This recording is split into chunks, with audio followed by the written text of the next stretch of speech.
جس سے پھری تیری نظر، اور جسے دیکھا اسے دونوں جہاں دیکھا کیے۔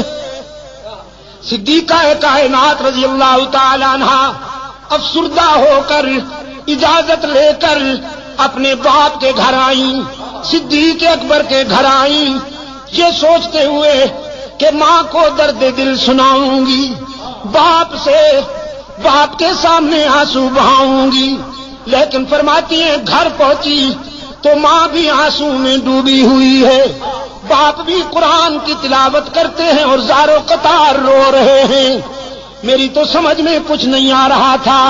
دیکھا منافقین کا پراپگنڈا کیسے کیسے معصوموں کو مبتلا کر دیتا ہے۔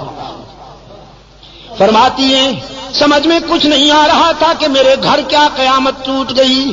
یہ تو ام مصطح کی زبانی پتہ چلا کہ عائشہ کتنی بھولی ہے تو، تیرے خلاف تو مستقل محاذ بن چکا ہے، مستقل محاذ بن چکا ہے، تیری کردار کشی کے لیے لمبی چوڑی دلیلیں دی جا رہی ہیں، افسانے گھڑے جا رہے ہیں، کہانیاں گھڑی جا رہی ہیں، قسمیں اٹھائی جا رہی ہیں کہ عائشہ ایسی ہے، عائشہ ویسی ہے، تجھے تو پتہ ہی نہیں ہے کسی بات کا۔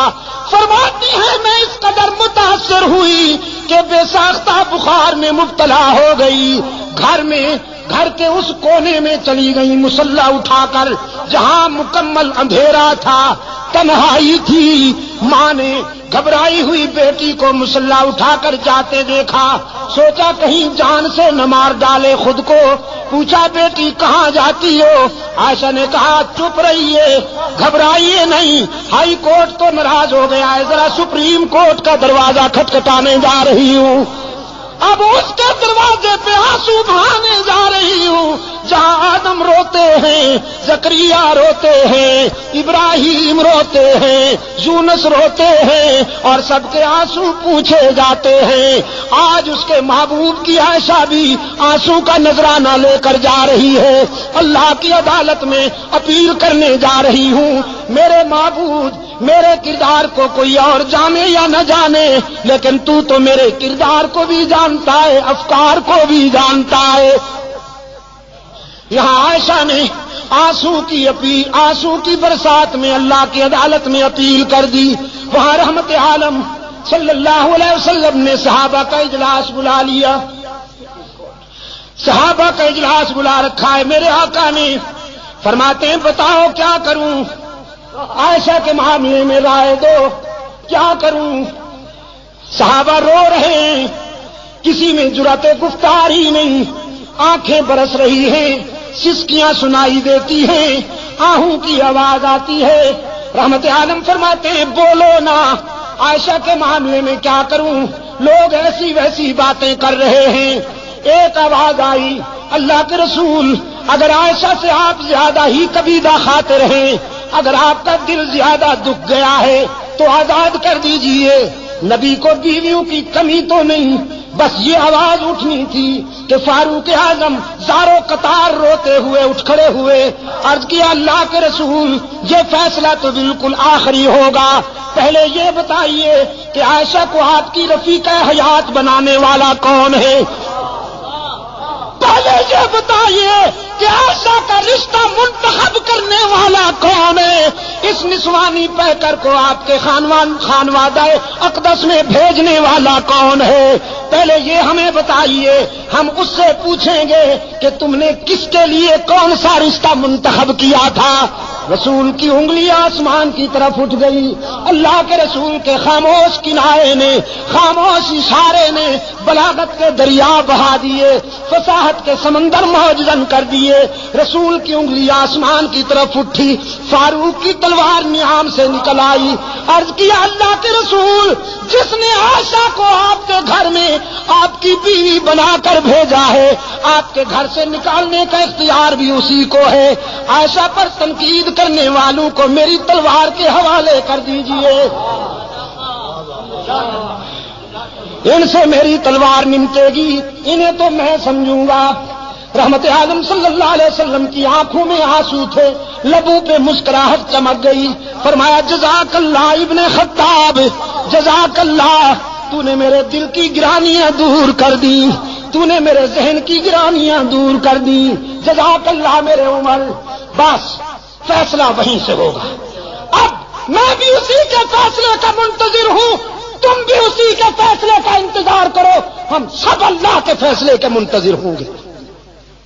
یہاں سے نعرہ تکبیر، نعرہ تکبیر، اسلامی انقلاب، شان صحابہ، شان صحابہ، مولانا عبد المجید شاہ ندیم، مولانا ضیاء الرحمان فاروقی، حضرت مولانا محمد ایوب جان پنوری، چترال کے غیور عوام، مجاہدین افغانستان، ہم سب اللہ کے فیصلے کا انتظار کریں گے۔ میرے آقا یہاں سے اٹھے اور چترال کے روشن ضمیروں جانتے ہو کہاں پہنچے؟ ایک گھر بڑا خوش نصیب ہے، ایک گھرانہ بڑا خوش نصیب ہے، ساری کائنات رسول کے قدموں میں، اور رسول ابو بکر کے دروازے پر، صدیق اکبر کے دروازے پہ دستک ہوئی، دروازہ کھٹکھٹایا گیا۔ حضرت عائشہ کی غمزدہ ماں نے ڈوبی ہوئی آواز میں پوچھا، من بالباب، کون ہے؟ ہمارا دروازہ کھٹکھٹانے والا کون ہے؟ بس چھوڑ دو ہمیں اپنے حال پر، ہمیں کیوں ستاتے ہو، ہمیں کیوں تڑپاتے ہو، ہمیں اپنے حال پہ رہنے دو۔ باہر سے کوثر و تسنیم میں دھلی ہوئی آواز بلند ہوئی، ابو بکر کے گھر والوں دروازہ کھولو نا، تمہارے دروازے پہ آسمان رسالت کا سراج منیر آیا ہے، عبداللہ کا یتیم آیا ہے، محمد عربی آئے ہیں، دوڑتی ہوئی آئی ہے۔ حضرت عائشہ کی والدہ دروازہ کھولا، رحمت عالم صلی اللہ علیہ وسلم کو دروازے پہ موجود پایا، عرض کیا اللہ کے رسول آپ، صبح صادق طلوع ہو گئی، شام غم کو سویرا مل گیا۔ رحمت عالم صلی اللہ علیہ وسلم نے فرمایا باقی باتیں بعد میں، پہلے یہ بتاؤ میری عائشہ کہاں ہے؟ عائشہ کہاں ہے؟ اور حضرت عائشہ فرماتی ہیں میں اپنی والدہ اور اپنے آقا کے الفاظ سن رہی ہوں، میرے دل نے تقاضا کیا کہ اٹھوں اور دامن رسول سے چمٹ کر جی بھر کے رو لوں، سارے دل کا بوجھ اتار دوں، لیکن پھر میرے ضمیر نے میرے قدم روک لیے۔ کہاں جاتی ہو؟ جس کی عدالت میں اپیل کی ہے ذرا وہاں سے فیصلہ تو ہو لینے دو، اس کی عدالت کو چھوڑ کر یہ سچ ہے کہ آج تیرے در پہ تیرا محبوب آیا ہے، لیکن اس عدالت کو چھوڑ کر کہاں جاؤ گی؟ ماں نے عرض کیا اللہ کے رسول میری بیٹی تو اسی دن سے آنسو میں ڈوب چکی ہے، بولتی بھی نہیں، کسی بات کا جواب بھی نہیں دیتی، مصلے پہ سجدے میں روتی رہتی ہے۔ رحمت عالم صلی اللہ علیہ وسلم قریب آئے، عرض فرمانے لگے عائشہ آج اپنی صفائی میں جو کچھ کہنا چاہتی ہو کہو، سننے کے لیے آیا ہوں۔ حضرت عائشہ فرماتی ہیں میرے آقا اشکو بسی و حزنی اللہ، آج میرا وہی حال ہے جو ابو یوسف کا تھا۔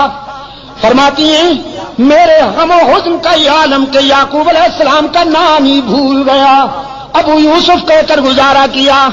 آقا میں آج کیا کہوں بھی تو لوگ نہیں مانیں گے، جو کچھ کہنا چاہتی تھی علیم بذات الصدور کو کہہ بیٹھی ہوں اور اسی کے فیصلے کی انتظار کر رہی ہوں۔ وہ یوسف پر الزام کی صفائی دینے والا ہے، وہ موسیٰ پر الزام کی صفائی دینے والا ہے، وہ عیسیٰ پر حضرت مریم پر لگائے جانے والے الزام کی برات کرنے والا ہے۔ آج ابو بکر کی بیٹی بھی اسی کے دروازے پہ رو رہی ہے، میں نے جو کچھ کہنا تھا اسی کو کہہ بیٹھی ہوں۔ رحمت عالم نے فرمایا عائشہ میں بھی اسی کے فیصلے کا منتظر ہوں، اس لیے کہ تیرے بیٹے نے تیری مصر سپریم کورٹ میں بھیج دی تھی، عمر نے تیرا کیس اللہ کی عدالت میں بھیج دیا ہے، میں بھی اسی کے فیصلے کا منتظر ہوں۔ صدیقہ فرماتی ہے میں نے سوچا وہ بڑا بے نیاز ہے، نہ معلوم کب فیصلہ آئے گا، یہ تو معلوم ہی نہیں تھا مجھے کہ ہم ہی میدان و ہم ہی گو۔ حضور بیٹھے، چہرے پر وہ پسینے کی بوندیں چمکنے لگی جو وحی کے وقت ہوا کرتی تھی، چادر اوڑھ لی اور جسد اطہر پر وہ کپ کپی تاری ہو گئی جو وحی کے وقت ہوا کرتی تھی۔ میں سمجھ گئی کہ کال مل گئی ہے، رابطہ قائم ہو گیا ہے، کانپتی ہوئی اٹھ بیٹھی، دیکھوں فیصلہ کیا ہوتا ہے۔ ماں بھی قریب آ بیٹھی ہے۔ رحمت عالم صلی اللہ علیہ وسلم پر کچھ دیر وحی کی کیفیت طاری رہی، پھر حضور نے چہرہ اطہر سے چادر اٹھائی۔ حضرت عائشہ فرماتی ہیں میں نے غور سے چہرہ رسول کو پڑھا اور رسول کے چہرے پر نظر پڑتے ہی میرے ضمیر نے مجھے بشارت دی، عائشہ مبارک ہو تو کیس جیت گئی، تیری شاہ میں غم ختم ہو گئی۔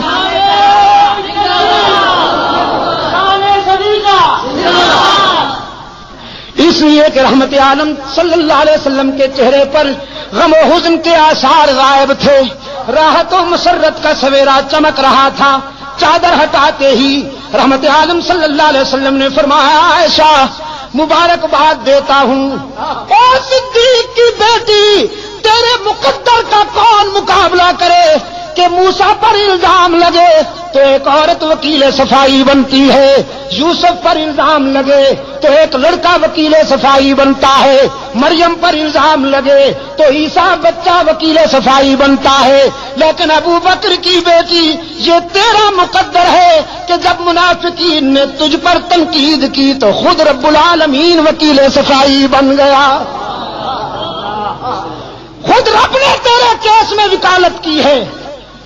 اور قرآن اترا الخبیثات للخبیثین والخبیثون للخبیثات والطیبات للطیبین والطیبون للطیبات اولئک مبرؤون مما یقولون